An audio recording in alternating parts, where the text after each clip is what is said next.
Hi there, I'm Amy Griffiths and I'm one of the journalists in Manx Radio's newsroom, and you're listening to Newscast. My name's Charli Dimelow. I am Teddy's mum. It's in its fourth year now, and Teddy's Trundle is a 21k walk from Peel down the railway line through Douglas and then ending up at the Terminus at the end of the prom. It was first started out with a few very close friends and family and has now grown into something that has, I think, touched a lot of people and grown a lot of interest around it now. And why was it something that you wanted to start? So when my husband and I found out about our son's diagnosis when he was about 8 weeks old, we had a fairly negative experience around the conversations around the diagnosis. And it took us some time to really navigate through the journey of what Down syndrome was, and more importantly, what it wasn't. It was really important to us that we did something to help other people not go through a similar journey to us, which led us to the idea of raising funds for a charity that's based in the UK, Positive About Down Syndrome, or PADS, and encourage them to come over and do some on-island training with the professionals over here and school settings and educational settings to really raise more of a positive narrative around Down syndrome. And this year, I think, will be the year we finally get them over to really start doing that with the amount of money we've raised over the last 4 years. And you mentioned having some negative experiences at that first point of diagnosis. What kind of experiences were they? It was very much around the language used and the narrative around the moment that we found out he had Down syndrome. We were quite late to the game, so to speak. You know, a lot of people find out pre-birth or even at birth. We were 8 weeks after he was born. And the conversation around that was an extremely negative experience. The language used by the doctors, by the pediatricians, kind of lent us to a very scary place, really, around health issues and problems that we may have in the future, which are all very real. But it felt very much like we weren't looking at our own son uniquely. It was very much a overarching opinion of these are a million things that could go wrong health-wise.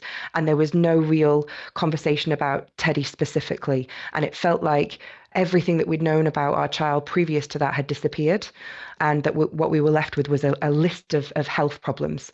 And we've been very grateful through the journey that, you know, Teddy, although we've had issues early on with some of his health problems, has avoided a lot of those.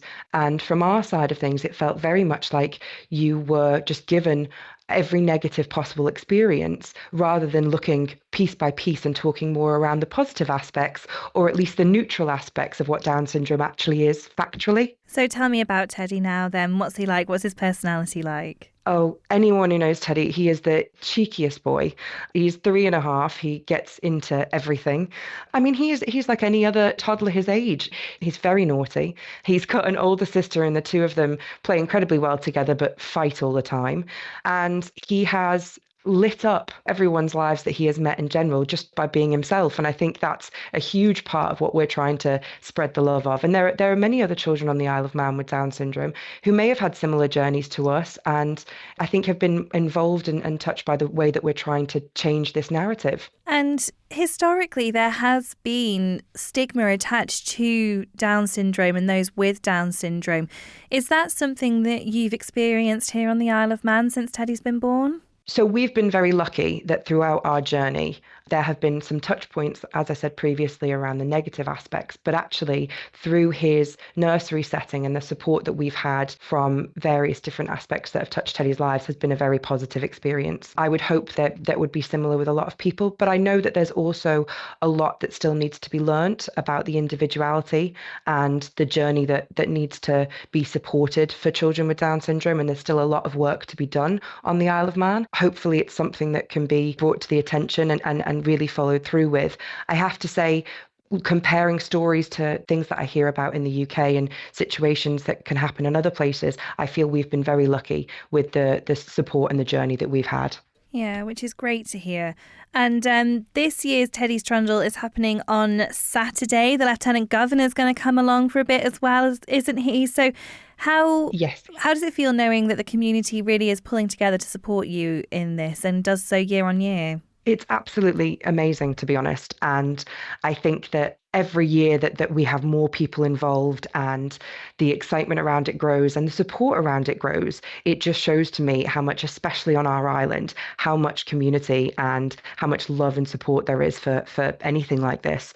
And every year it surprises me that more and more people want to come and, do this walk, and that more and more people want to get involved with it. But this year seems to have just flown by, and the reaction to it in general has just been incredible. I think we're going to have more people than we've ever had, possibly even double what we've ever had before, to take part in this, and people joining us along the way and cheering us on along the way. It's really heartwarming, and one of the main reasons I love the Isle of Man in general, because I just think we come together for these things. Last year you raised £7,000. How much are you hoping for this year, and how can people help you towards that target? So we're aiming for a target of 5,000, which is what we aimed for last year, and we were just absolutely overwhelmed when we hit the 7,000 mark. So we've set it at 5,000 again. I think we're on about just over 3,000 at the moment, and the details can all be found on the GoFundMe page or we've got a Facebook and an Instagram page for Teddy's Trundle, and all the details are on there. And there's still time if anyone wants to walk with us or join us for the last part on the prom, which is always great fun because all the children are there walking along as well. But yeah, anyone who wants to get involved can either get in touch or just turn up on the day and do some trundling with us. And what time are you going to start trundling? We start at 9:15 from the Kipper factory in Peel, the start of the railway line. Just in addition to what we've done on the Isle of Man, in the last 24 hours or so, my husband and his colleagues in the UK have taken part in a 21-hour relay in their office, and they've walked, I think, 21k each or over that, and someone even ran a marathon. But as part of it, what I love is that this outreach has gone even further. We've got people in Devon who are going to be taking part in the Trundle, and it's really grown from there. It's been amazing. Thank you for making it to the end of the Manx Radio Newscast. You are obviously someone with exquisite taste. May I politely suggest you might want to subscribe to this and a wide range of Manx Radio podcasts at your favourite podcast provider, so our best bits will magically appear on your smartphone. Thank you.